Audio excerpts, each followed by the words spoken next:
Hello mga kababayan, ako po ulit si Deo Durano. Tuligsain lang po natin itong mga kawatan sa gobyerno natin, lalong-lalo na yung mga congressman na nanungkulan sa gobyerno ngayon. Kasi lagi na lang pong pinagpipestahan yung pera ng bayan ng mga ito. Mga kawatan, mga tulisan sa gobyerno, mga salot sa bayang ito. Dapat nating batikusin mga kababayan. Pakinggan lang ho natin itong magiging interview ni Anthony Taberna kay BBM mga kababayan. Kasi parang gusto na po yata niya makipagbatiis kay sa mga Bangag, Marcos Bangag, Bangag, Marcos Bangag, Marcos Bangag, Bangag, Marcos Bangag, Marcos Bangag, Bangag, Marcos Bangag, Marcos Bangag, Bangag, Marcos Bangag, Marcos Bangag, Marcos Bangag, Bangag, Marcos Bangag, Marcos Bangag, Bangag, Marcos Bangag, Marcos Bangag, Bangag, Marcos Bangag, Marcos Bangag, Bangag, Marcos. Hello mga kababayan. Pakinggan lang po natin itong interview ni Anthony Taberna kay BBM mga kababayan. Regarding po sa gusto niya makipagbati sa mga Duterte. Puso ninyo, gusto niyo bang makipagkasundo pa sa mga Duterte? Oo. Ako, ayoko ng gulo. Gusto ko makasundo sa lahat ng Ayan, mga kababayan, diretsa ang sinasabi na, oo, ayaw ko ng gulo. Sila nga ito magulo eh. Di ba po, mga kababayan? Alam natin kung sino nag-umpisa nito. Paano ba nila ginorgor si BP Sara? Ha? Umpisahan natin, yung sinasabi nilang budget na confidential fund, galing sa kanya yun. Siya mismo nagbigay sa kanya nun, kay BP Sara. Anyet, yun ang inumpisahan niya ngayon. Yun ang binabanat nila ngayon sa impeachment ni BP Sara. Sila po nag-umpisa niyan. Nung binigay nila ng budget si BP Sara nung December 2022, nung 2023, o 2022 po yata yon, December 2022 binigay yung budget. So kailangan ubusin ni BP Sara yun sa loob ng bago matapos yung taon na yan. Siyempre yung ali, nagmamadali ding gastusin yan. Inallocate agad kasi ang sinasabi niya, sila Colonel at Chica ang may alam ng kung paano gastusin yan. Anyet yun ang dinahilan nila sa mga congressman na mga tauhan, mga aso lahat ni Romualdez, yung confidential fund. Wala naman silang ibang matarget eh. Yun lang lagi yung bukang bibig nila ng mga congressman, yung confidential fund ni BP Sara. Di sila nag-umpisa nito. Anyet, sa nakita nilang resulta ng eleksyon, naiisip-isip nila, mahirap banggain ang mga Duterte sa ngayon. Paano? Paano hindi magalit yung tao sa kanila? Inumpisa nila ng impeachment, gurgurin kung paano gurgurin si BP Sara sa Kongreso, then sinundan ng impeachment, sinundan ng dahig. Sa tingin mo kaya matutuwa yung taong bayan na ang mga Duterte pinakamamahal ng mga Pilipino? Marami na akong kaaway. Hindi ko kailangan ng kaaway. Kailangan ko kaibigan. Kagaya na sabi ko sa'yo, pagka... Hindi ko... Hindi na niya alam kung anong niya sasabihin niya mga kababayan. Hindi niya na alam. Naging lutang na naman siya. Tuloy natin. Confess ako dito. Pwede naman po, para akong pari po nito ngayon. Ano po? Ewan ko, kahit hanggat maaari, ako, ang habol ko, yung stability, peaceful, para magawa namin yung trabaho namin. Mr. President, magagawa niyo po yan. Tanggalin niyo po si Romualdez. Palitan niyo ng independent na Speaker of the House. Na hindi naman loyal sa iyo, hindi rin naman loyal kay BP Sara. Independent po. Kailangan natin doon. Pero kung yung babayaan nyo lang po yung ginagawa ni Romualdez ngayon sa House, ay hindi talaga tayo magkakasundo-sundo, lalong-lalo na kayo ni BP Sara. Kasi wala ho siyang ibang target kung hindi si BP Sara, Mr. President. Hindi mo ba alam yan? Baka pati pinsan mo, birahin ka dyan. Dahil lang sa ambisyon niya maging presidente ng Pilipinas. Mr. President, presidente ka, nasa iyo lahat ang kapangyarihan. Sundalo, militar, pulis, nasa iyo lahat. Hawak mo silang lahat. Anyet, wala kang magawa. Pag kung paano gurgurin, hindi mo mapaalis si Romualdez sa posisyon niya as a speaker. Kung hindi mo siyang papalitan, magtutuloy-tuloy itong kaguluhan na ito. Bakit? Ang taas kasi ng pangarap ng pinsan mo. Yan ang totoo, Mr. President. Tuloy lang natin, mga kababayan. Kaya ako, laging akong bukas sa ganyan. I'm always open to any approach na, alika, magtulungan tayo. Diba? Kahit na hindi tayo magkasundo sa polisiya, hindi tayo magkasundo. Gawin nyo yung trabaho, pero huwag na tayong... Isipin mo naman, mga kababayan, para hindi malaman ni IBP Sara ang inanalisin na sa National Commission dong sa Intelligence, sa basta NSA ba yan? Inalis si IBP Sara doon, tinanggal nila. Hindi dapat nila tanggal yun kasi Vice President yun eh. Vice President yun. Alam mismo ni IBP Sara yun. Bakit tinanggal ni BBM? Sige nga, sa tingin mo kaya kagustuhan ni BBM o kagustuhan lang ng Palaka at saka Buhaya? Di ba po? Ituloy lang po natin itong interview ni kasi talagang sila po ang una-una naggurgur. Tatahimik lang naman siya. Sabi nga ni IBP Sara, magtrabaho na tayo. Puro tayo politika.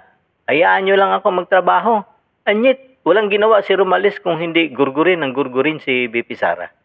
At pinababayaan ni BBM sa ginagawa niya. Pwede niyang pigilan yan. Pinsan niya yung presidente siya. Mga kababayan. Kahit yung pag-aresto kay Pangulong Duterte, pwede niyang pigilan yun. Bakit? Siya ang presidente. Kung gusto niya talagang mabango yung ginawa niya doon, pinigil niya, baka bumango pa yung pag-iisip niya. Pati yung mga tao, gumanda pa tingin sa kanya. Kaso mo, pinabayaan niya eh. Tuloy lang po natin siya, mga kababayan. Nanggugulo. Wag na natin, tanggalin natin yung gulo. Anong realization nyo na ganito po ang naging resulta po ng eleksyon? May kinalaman po sa administration slate. Para sa akin, I have two conclusions dito sa election. Una, nagsawa na ang Pilipino sa politika.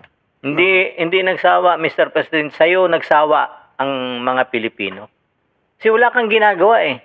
Hinahayaan mo lang si Romualdez na kung ano yung gusto niyang gawin. Hindi mo siya pinipigilan, hindi mo siya... Saan ka makakita? Ang sinasabi ng campaign manager mo na yung budget na gusto mo, hindi sila pumayag. Ang nasunod, yung gusto nila. Sinong presidente? Bakit ka sunod-sunuran sa kanila? Sabi mismo ng campaign manager yan. Campaign manager mo mismo na si Toby Chanko. Di ba? Ang sabi niya doon, may budget si BBM na hindi sinunod ng speaker. At sinunod nila yung kanila. Paano ka naging presidente? Talagang pinakikita mo lang dyan, nakakaya itong interview mo na ito. Pinakikita mo lang talaga na lutang ka. Tuloy lang natin, mga kababayan. Sawan-sawa na sa politika. Ang mensahe sa amin lahat, hindi lamang sa akin, kundi sa aming lahat, tama na yung pamumulitika ninyo. At kami naman ang asik. BBM, ikaw dapat yung pumigil doon sa pinsan mo. Siya yung namumulitika. Hanggang ngayon, di pa rin nila tinitigilan si BP Sara. Ituloy lang natin siya sa kanyang kahibangan, mga kababayan. Asikasuhin ninyo. Tama rin pa rin. Yan naman talaga ang dapat natin ginagawa. Kaya mabuti. Tapos na yung eleksyon. Tama na yung politika. Tama na yung politika. Maggawin na natin lahat ng kailangan gawin. Ang pagsabihan mo dyan, Mr. President, yung pinsan mo, wag yung mga tao. Wag yung sinasabi mo nagsasawa ang mga tao sa politika. Hindi nagsasawa. Natural talaga. Ano bang gusto mo? Wala nang politika? Wala na tayong eleksyon? Hindi mo nagsasawa. Ang pagsabihan mo po yung pinsan mo, kaya siya ho yung magulo. Pati yung ano mo dyan, magulo. Sino ba talaga ang namumuno sa Pilipinas ngayon? Ikaw ba? O si Romualdez? O si Palaka? So nagsawa ang tao. Ano po yung pangalawa? Yung pangalawa, disappointed ang tao sa serbisyo ng gobyerno. Tamo? Siya na, sa kanya bibig na mismo. Di ba nakakatawa ito, mga kababayan? Presidente natin mismo, sinasabi niya, disappointed. Hindi niya alam? Alam niya. talagang, hindi talaga tama talaga yung sabi ni Presidente na weak leader yan. Wala talagang alam ito kung paano. Pati si BP Sara, sinasabi na mayroon tayong presidente na hindi alam maging presidente. Yun. Yun ang totoo dyan, mga kababayan. Saka makakita, umaamin. Diba? Hindi nila nararamdaman at masyadong mabagal ang galaw na pagbubuo ng mga project na hindi Sino ba BBM ang nanungkulan ngayon, Mr. Marcos? Di ba ikaw? Hindi ka ba nahiya sa sarili mo niyan na binibira mo sarili mo? Ha, Mr. Marcos? Tama, Medo. Dinig ito sa buong mundo ng interview mo na ito. Tapos ikaw? Aga mong sinasabing ganyan? Ha? hindi pa nila maramdaman. Palagay ko ang nangyari dyan, dahil nung bago akong upo, sabi ko ayokong mangyari na business as usual. Opo. Dahil walang mangyayari sa Pilipinas. Hanggang doon na lang tayo. Hindi tayo aalsa. Sabi ko, kailangan natin baguhin ito. Kaya tinignan ko yung malalaking mahihirap na proyekto. Baguhin mo, Mr. Marcos. Tanggalin mo si Romualdez sa Speaker of the House. Palitan mo ng independent, na hindi naman sunod-sunduran sa iyo, hindi rin naman matakaw sa posisyon. Yun ang sundin mo. Yan ang gawin mo, Mr. Marcos. Proyekto na long-term ang magiging effect. Yun ang trabahuhin natin. Opo. So, tinatrabaho namin. Kaya ang lalaki na yung mga project na ginawa namin priority. Anong project mo, Mr. President? Anong project mo? Yung subway? Hindi mo naman project yun eh. Project ni Pangulong Duterte yan. Huwag mo angkinin. Ano pa? Saan yung project mong 5,500 na flood control? Ano pang project mo? Yung irrigation. May irrigation ka bang natayo? Tourism, yung mga health, yung mga... Health? PhilHealth, kinanggalan nyo nga ng pondo? Paano naging project mo yung PhilHealth na mayroong pera ng private individual yan. Hindi nyo pera yan ng gobyerno yan. Pero bakit nyo kinuha? Saan nyo dinala?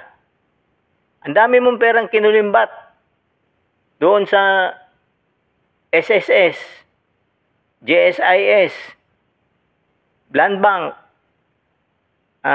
PhilHealth, PDIC. Saan napunta yun? Maharlikapan. Ano na nangyari sa Maharlikapan, mga Mr. President? Malalaking proyekto.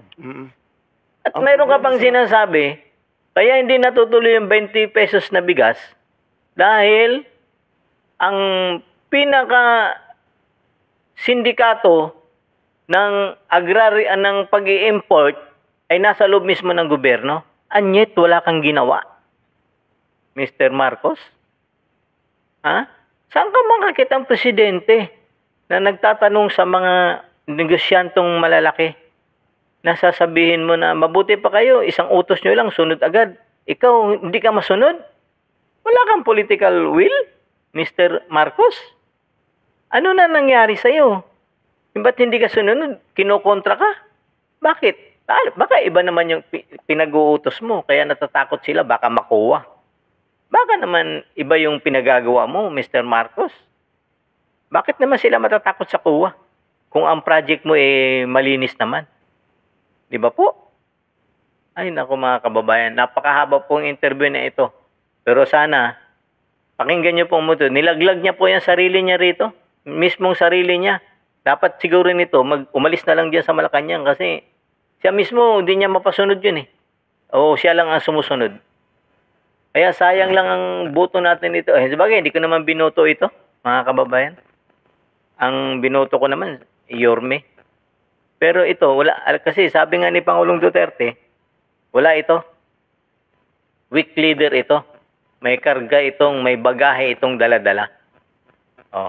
Mga kababayan, hanggang dito na lang po muna ako.